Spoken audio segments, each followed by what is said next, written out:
After I went through and edited this whole discussion, I realized this fucking video is going to be like almost 30 minutes long, and I realized most people probably don't give enough of a shit about Halloween to listen to some guy talk about it for 30 minutes. So, just so you guys know, I split up most of what I'm going to talk about into chapters. You can sort through, and, you know, if you have a specific topic that you know you want to hear something about or you want to discuss about, you can skip to that. Otherwise, please enjoy. So I'm a pretty big fan of Halloween, specifically the original Halloween.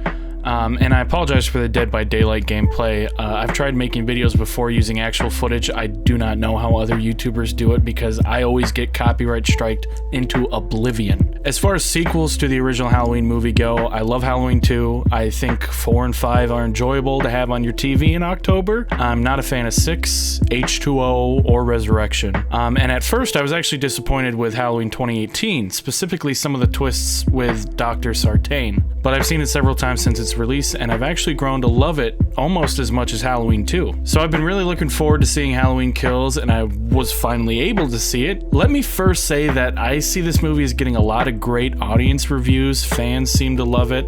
Some fans are saying that this is their favorite Halloween sequel, or let alone Halloween movie. And that's awesome. Unfortunately for me, by the time the movie was over, my mouth had just kind of been partly hung open in response to just a lot of confusing feelings that I was getting. Suffice to say, I think ultimately I have to say I didn't like it. And unlike the 2018 Halloween film, I think there's some stuff in this one that isn't going to be able to marinate with me or get better with me over time.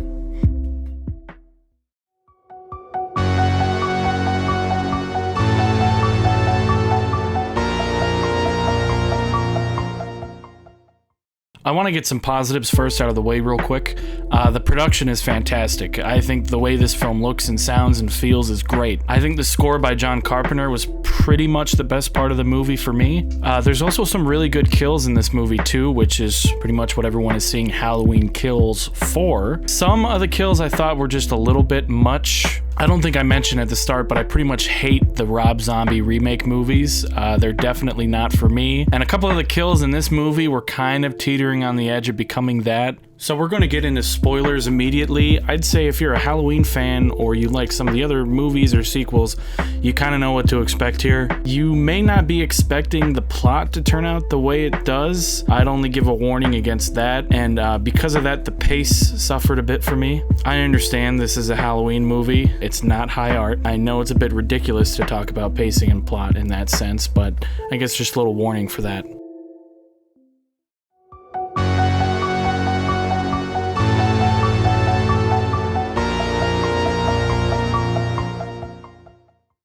This movie has the best and worst qualities when it comes to Michael Myers' representation. My favorite representation of Michael Myers has definitely got to be the original Halloween. He didn't have a motive. You never knew if this was just a deranged man or evil incarnate or something in between. He would seemingly vanish and then reappear. The mysteriousness of Michael Myers is what, in my opinion, has made him such a horror icon and is why the sequels were almost doomed to fail right at the beginning. Even though I do love a few of them, as I've said. Halloween 2 felt the immediate need to say maybe Myers is getting his powers through Sam Hain. And he's also specifically going after Laurie because it turns out she's his sister. The first reset of the Myers timeline, H2O, said none of those other movies matter except 1 and 2. So they kept the sister relationship and motive, which, again, at least for me and some other people, didn't make him that scary or random at all, to even a worse extent in Halloween Resurrection, when they kill Laurie right at the beginning, and then just have a found footage film. And then Rob Zombie's movies said he was a messed up kid in kind of a white trash family. Pretty much everybody took a shot at defining Michael Myers in every sequel, and in my opinion, miscalculated his character for decades about what made him so scary in the original film. That is until Halloween 2018 said, there is no connection, other people are the ones forcing it. Sartain, the podcasters, Laurie purposely out for the hunt, thinking that she has a connection to him, when in actuality, Michael is just a random, emotionless embodiment of evil, the Shape. Nobody knows why he does what he does, nobody knows if he's just a guy, or if he's supernatural, or if he's something in between. Then Halloween Kills comes out and supposedly says actually he kills a bunch of people pointing an arrow to the Myers house so he can go to the Myers house and stare out a window. More specifically, I think they were getting at he likes to look at himself, his reflection, possibly wearing a mask, even though he did it as a kid without one. They kept it somewhat vague, thankfully, but not vague enough towards the end, which we'll get to.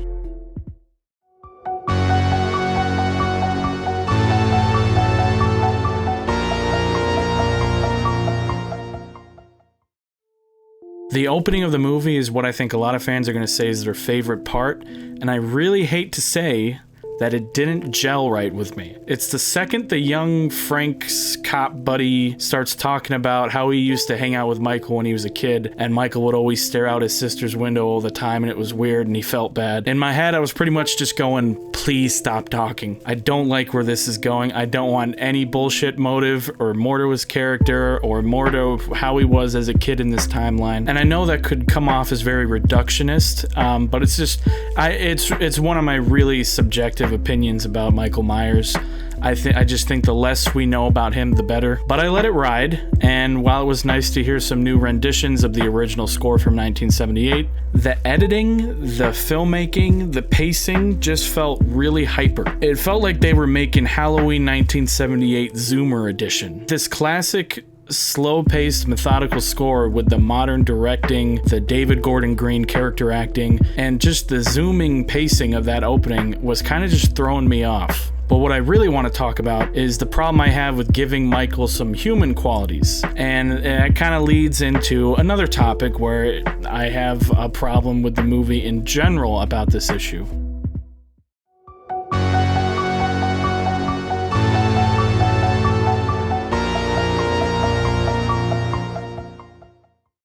I've seen some of the actors and marketing revolve around how this movie just so happens to have really timely statements about our society and modern politics and all that jazz, when I actually felt like this movie didn't even remotely have a backbone or anything concrete to say about pretty much anything. We have a good chunk of time dedicated to this lesson about mob mentality and cancel culture, where the citizens of Haddonfield are chasing down this Danny DeVito-looking asylum patient that had also escaped on the bus in the 2018 film and had been featured on the TV next to Michael Myers towards the beginning of Halloween Kills in a news broadcast. So it's conceivable that people would get him confused, I guess. But anyway, all these people in the hospital are just so amped up with anger, they all think that this goofy guy that walked in is Michael Myers. All the people chase him around the hospital. Karen, we'll get to that. Karen finds him and then locks him in a hallway, and then all these people are trying to get at him. And John Carpenter has this insanely emotional and over-the-top music playing as this guy basically just resorts to killing himself from the pressure of the crowd trying to get to him. And then some of our characters feel a little bad about causing his death, and you get some dramatic shots of people looking defeated, the sheriff from the 2018 film, and then it's done.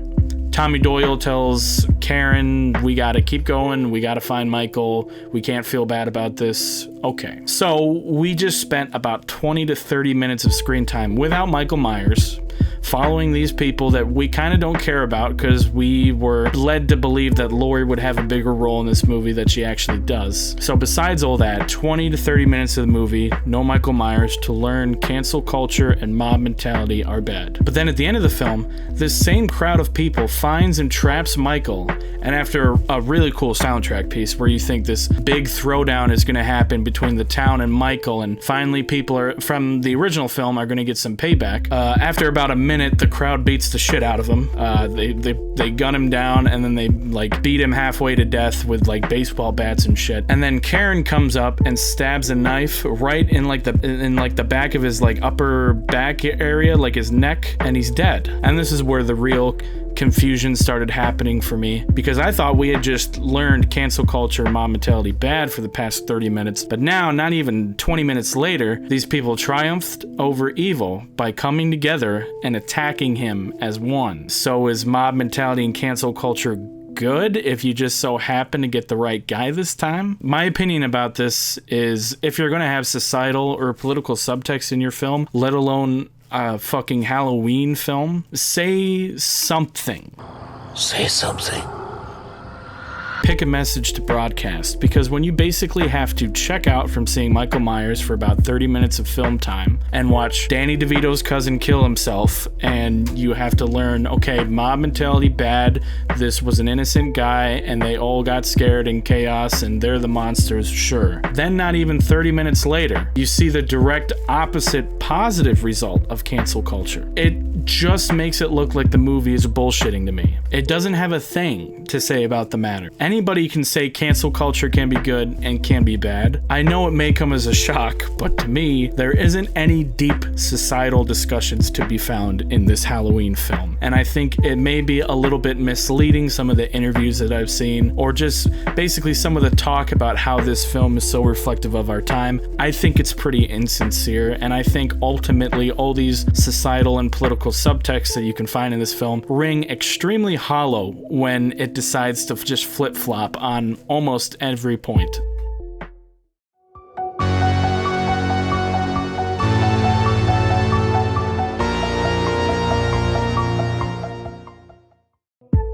The last 10 or so minutes of this movie were almost kind of a blur to me. I had to rewatch a little bit of it on Peacock today, Friday, because I had seen it Thursday on pre-show. So much happens that I was just kind of shocked. I was watching it happen, and my brain didn't agree with what was happening, and it was almost like a sensory overload. So after this build-up to Michael Myers versus a crowd occurs, which I really like the soundtrack, but then there's this part where Michael's kind of just like moving his head back and forth, eyeing up everyone. He's like, who am I going to get first? And it gave me a goofy feeling. I could not help but flash back to Busta Rhymes kung fu kicking Michael Myers out a window. Wanna fuck with me? Huh? Motherfucker. And then in about a minute, like I said, he gets shot up, he gets beat to shit, Karen comes over, gives him the killing blow. And I believe this is the time when Laurie starts narrating about how every time Michael Myers kills somebody, he transcends. You know, we heard that line in a lot of trailers. I'm pretty sure we even heard her talk about it in the 2018 film. She believes every time Michael Myers kills somebody, he continues to transcend into this higher being of evil. But then she's going further with Frank in the hospital room here and saying his true power comes from fear and victims. So at this point, my mouth is kind of partly hung open because I think they just jumped the shark and killed him. They had Michael Myers get beat up by a crowd like it would logically happen, because even the idea of the shape and Michael Myers and the original Halloween was definitely not founded on the idea that there would ever be a Halloween movie where they have a scene where Michael looks like a grandpa about to get his shit kicked in on the street. There's a reason you've never seen a group of people besides, you know, like Halloween 4, the ending with the shootout there.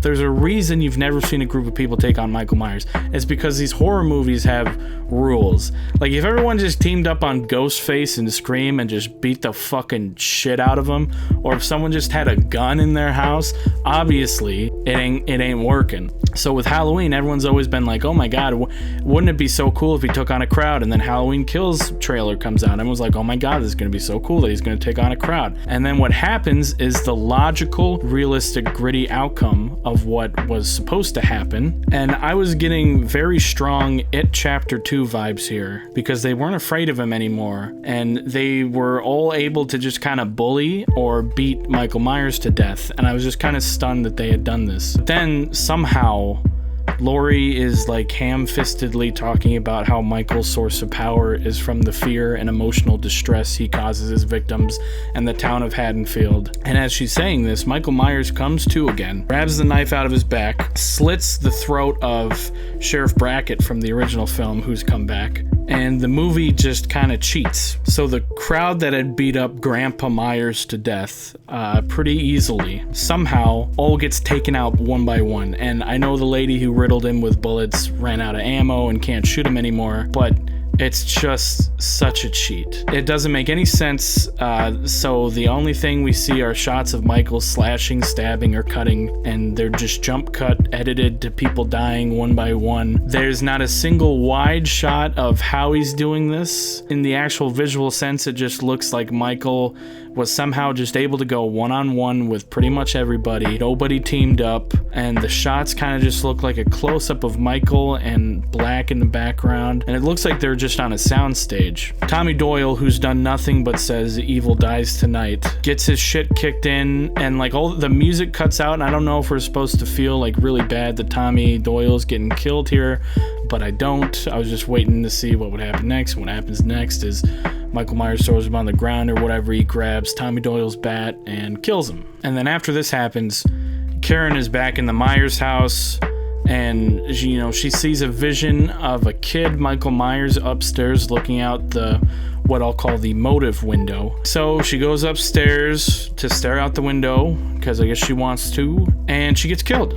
Almost exactly like Michael's sister Judith. Her hands come up and try to block the knife stabs. She gets stabbed in the hand or slashed or whatever. As more disgustedly ham-fisted narration from Laurie is overheard. Michael then finally gets to continue staring out a motive window.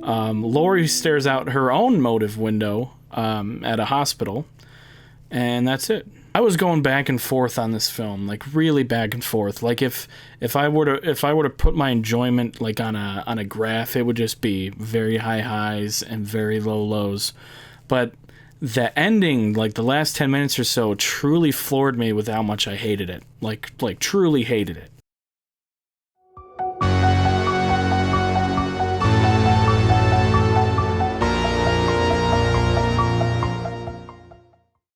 So like I said, I was on the fence the entire film. Characters that I thought would be important, pretty much every old character that the marketing team has lovingly said it's all one big old school team up again, even though they pretty much do absolutely nothing in the film, do not accomplish anything except getting a innocent person killed, and are tossed aside basically the second Myers shows up.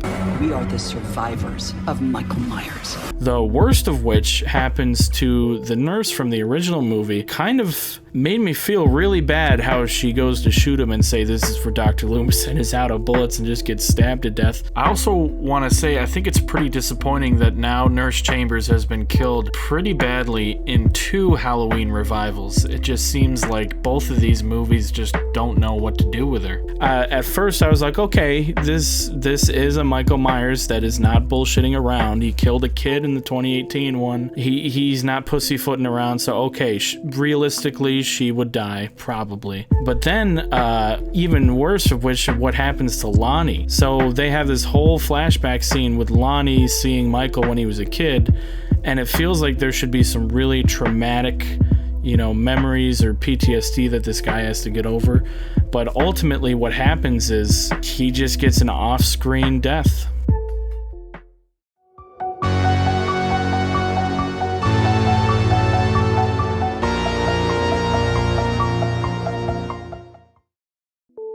This movie just felt on the nose, full of itself, improbable in the setting that the original film and the 2018 film have established themselves in. And worst of all, that I think lots of people aren't talking about or glazing over, is what we see visually and what Laurie is saying at the end of the film is pretty much like confirmed and true statements about Michael Myers. So Michael Myers is officially not flesh and blood. Definitively, he is supernatural. He is feeding off fear and killing and victims and terror.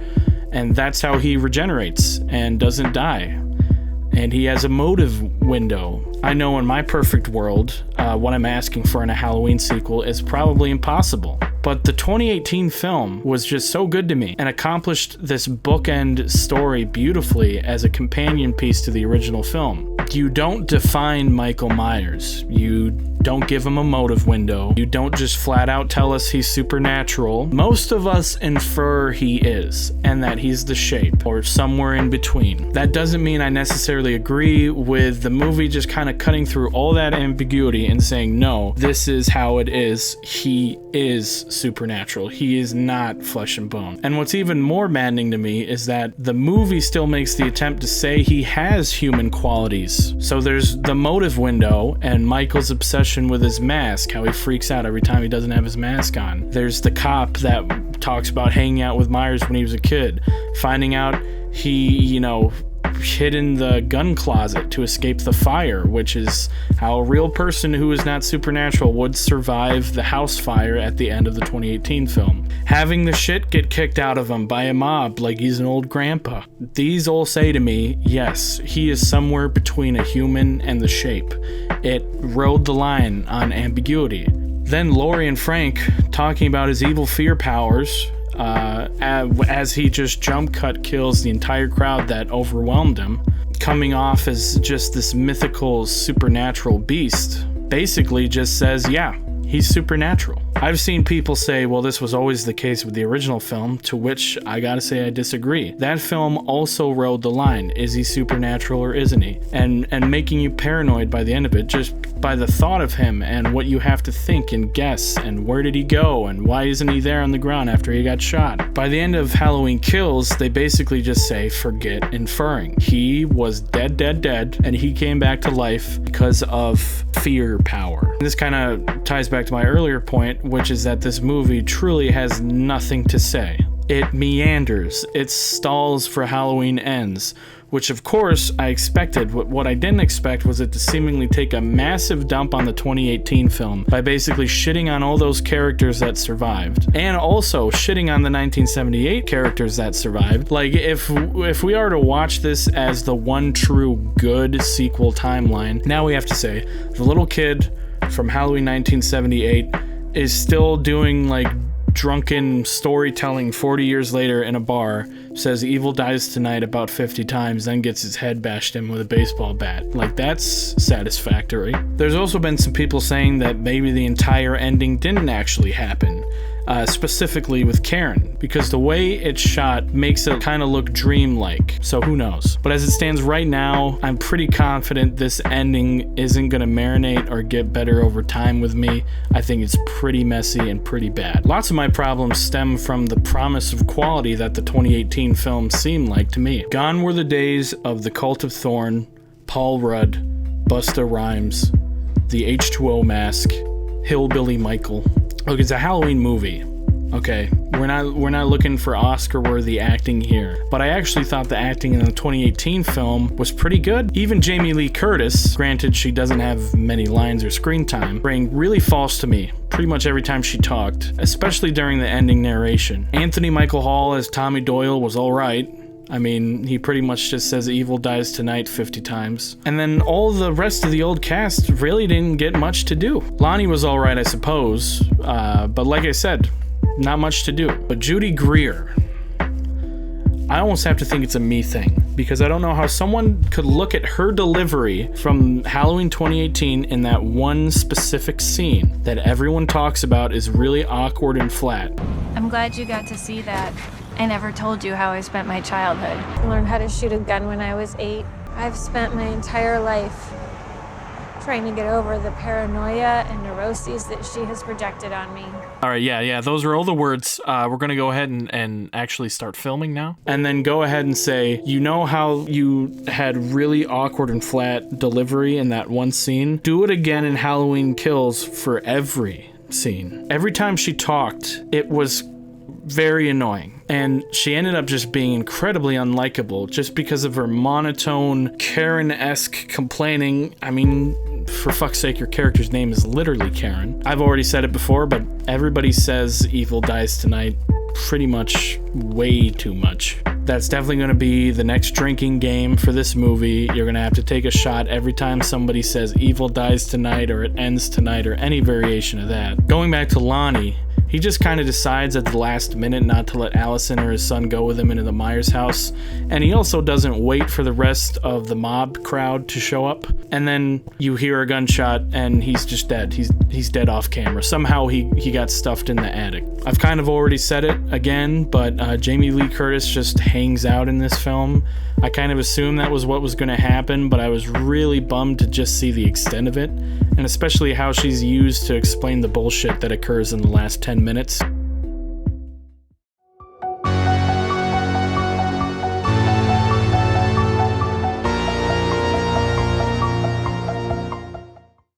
I don't want to keep shitting on brave, creative decisions, but if you're going to have Loomis in a Halloween movie, please don't hire a lookalike and then have close-ups of the lookalike acting. I think Donald Pleasance pretty much owns that role. I don't like the guy they got to play him in this movie, even though I'm sure he did a fine job. It just felt wrong. Once somebody has passed away, I don't like digitally recreating them or casting a lookalike. It's different when you're talking about something like The Mandalorian, which, spoilers for that show, I would have preferred a lookalike for Luke, because Mark Hamill is still alive and well, he's just not young anymore. Donald Pleasance was and is Dr. Loomis. I think having his voice imitated in Halloween 2018 was good enough and far enough. If you have to use him, maybe do far away wide shots.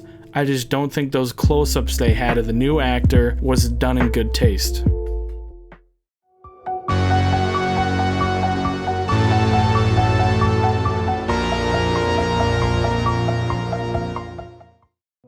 There's also a weird part where they show the body of the guy who committed suicide, and it just kind of felt like that was done in poor taste. You have this big message that is, taking a big chunk of time out of this movie.